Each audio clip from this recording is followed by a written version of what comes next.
Bonjour et bienvenue à tous.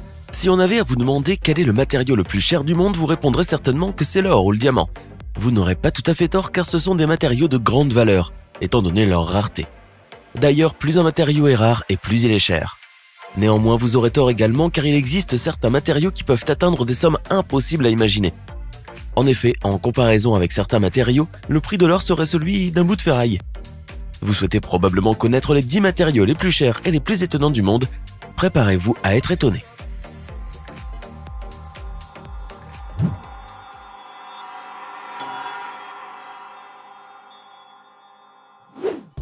Voici une pierre gemme qui émerveille autant par sa richesse historique que par l'éclat de ses teintes.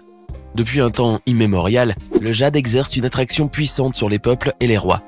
L'élégance de cette pierre et sa dignité symbolique ne sont pas ses seules qualités.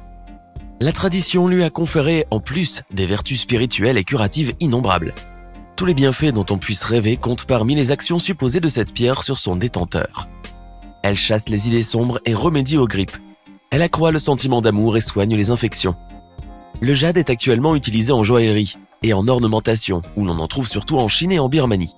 Il existe 2 types de jade, la néphrite, roche assez commune et de diverses teintes, et la jadéite, beaucoup plus rare et dont la couleur est le plus souvent en verte. D'aspect vitreux et légèrement irisé, la jadéite est marquée par des fractures irrégulières. Elle est plus dense et plus dure, les milliardaires chinois en sont extrêmement friands. Les opales sont des pierres précieuses quasiment inaccessibles à cause de leur rareté. On en trouve en diverses couleurs et parfois elles forment un mélange d'une grande beauté. Malheureusement, tout le monde n'a pas le plaisir d'en posséder. Et oui, son prix n'est pas toujours accessible et peut même se révéler beaucoup trop onéreux.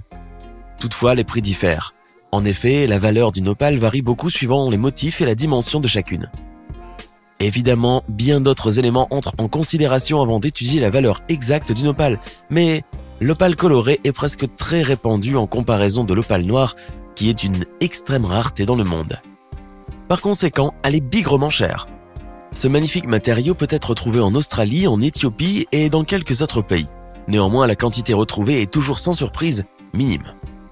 Le plus étonnant dans les opales, ce n'est pas uniquement leur particulière beauté, c'est surtout la diversité capricieuse et envoûtante de leur bigarrure. Dans la nature, le plutonium est extrêmement rare. Comme vous le savez peut-être déjà, c'est un élément chimique presque exclusivement créé par l'homme. S'il est assez connu par le public, c'est pour une raison bien simple. Il sert à la fabrication d'armes nucléaires. D'ailleurs, le plutonium a été le matériau principal qui a servi à la première bombe atomique de l'histoire qui a été larguée sur Nagasaki. Et oui, malheureusement, le plutonium n'a presque aucune utilité. La bonne nouvelle, c'est qu'il est très très rare.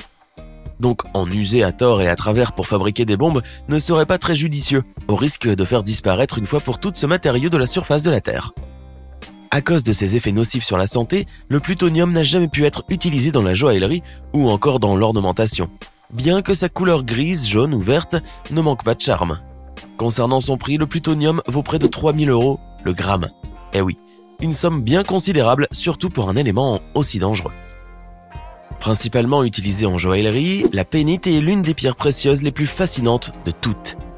Elle est même si particulière qu'en 2005, le célèbre livre des Guinness des records l'a qualifiée de minéral le plus rare du monde.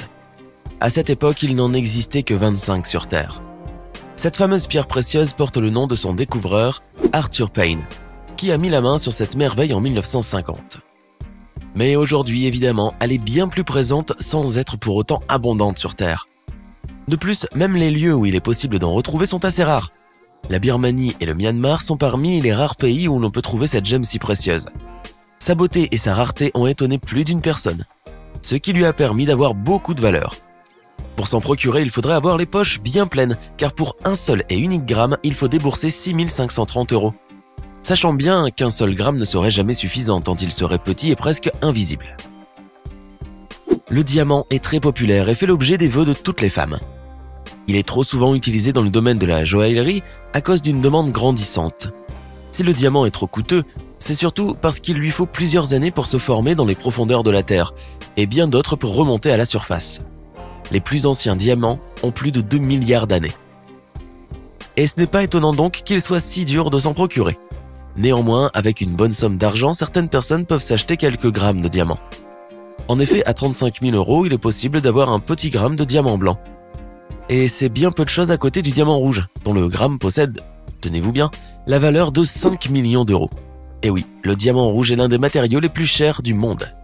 Mais saviez-vous que le diamant est également utilisé en biotechnologie, comme par exemple en imagerie médicale ou encore dans la mesure de température?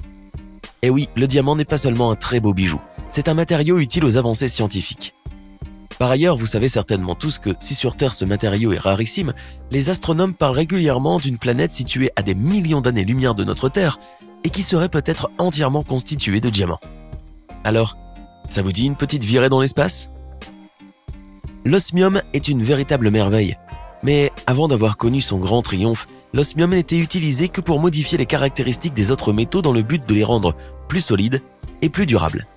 Un petit gâchis. À cela, il y a une bonne raison, extraire de l'osmium, sous sa forme poudreuse originelle, est extrêmement toxique. Mais à tout problème sa solution. Et oui, les scientifiques ont rapidement réussi à y remédier en réussissant à bien le cristalliser et à en éliminer toute sa nocivité. Ainsi, l'osmium a pu rayonner par sa beauté si particulière, notamment lorsqu'il est exposé à la lumière du soleil. Sa lueur si mystérieuse et mythique à la fois lui donne un éclat unique. Depuis 2014, l'osmium est enfin commercialisé dans les joailleries. Mais à quel prix? Environ 200 000 € le gramme, rien que cela. Si sa valeur est aussi grande, c'est pour une raison. Il est extrait de platine. Le plus étonnant est qu'il faut plus de 10 000 tonnes de platine pour extraire seulement 30 grammes d'osmium. Juste énorme. Donc, même s'il est commercialisé, s'en procurer est tout de même un réel sacrifice. Le tritium est très peu connu par le grand public. Pourquoi? Il n'intéresse pratiquement que les scientifiques. En effet, son utilité concerne principalement la fusion nucléaire. Mais ne nous étalons pas dans ses complexités. Ce qui est bon à savoir, c'est que le tritium est l'un des matériaux les plus rares au monde, car sa durée de vie est très brève au regard d'autres matériaux. En effet, il vit environ 12 années uniquement, ce qui l'empêche de s'accumuler. Mais le tritium n'est pas aussi inutile que cela pour les particuliers. Il a remplacé le radium pour rendre luminescents les cadrans de quelques montres. Donc, dans la vie courante, le tritium sert à 2 ou 3 petites choses, sans pour autant que, bien qu'il soit radioactif, il ait des effets très nocifs sur la santé. Néanmoins, son utilisation dans les montres, par exemple, est très surveillée par le Code de la santé publique. Ne soyez pas déçus de ne pas vous en procurer, vous feriez de sérieuses économies, puisqu'il coûte 21 768 € le gramme. Qui pourrait débourser 25 millions d'euros pour un seul gramme de métal? Personne.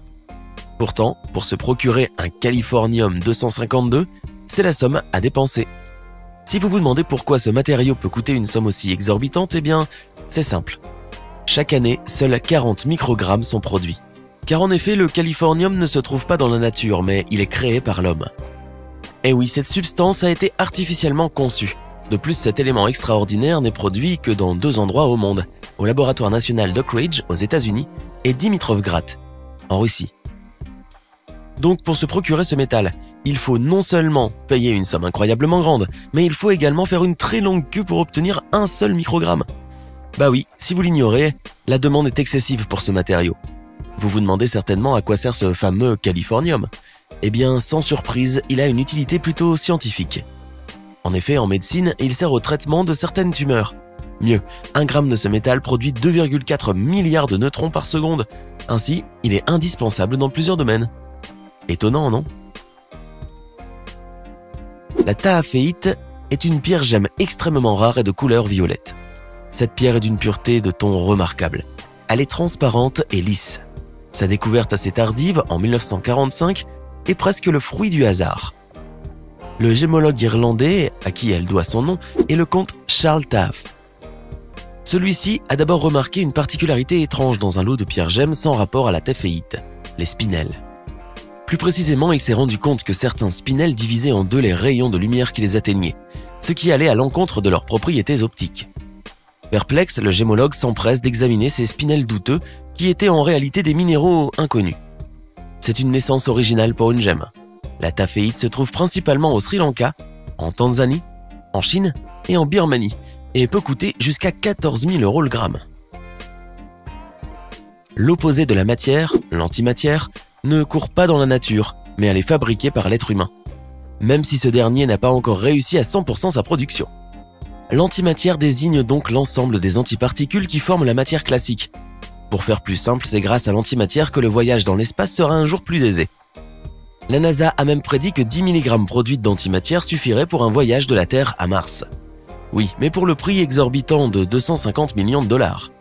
En médecine, l'antimatière serait particulièrement efficace contre les cancers, puisque comparée aux radiothérapies, elle serait capable d'irradier 4 fois plus de cellules cancéreuses sans abîmer les tissus sains.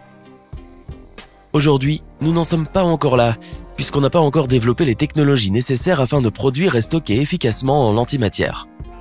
Pour ainsi dire, il faut plus de 250 millions de milliards de kilowattheures d'électricité pour produire 1 gramme d'antimatière. Ce qui coûtera plus d'1 million de milliards d'euros. Alors, combien dispose-t-on actuellement d'antimatière? La réponse est simple. À peine suffisamment pour alimenter une petite ampoule de 60 watts, ce qui équivaut à seulement 10 nanogrammes. Quel est le matériau qui vous a le plus étonné? Dites-le nous en commentaire.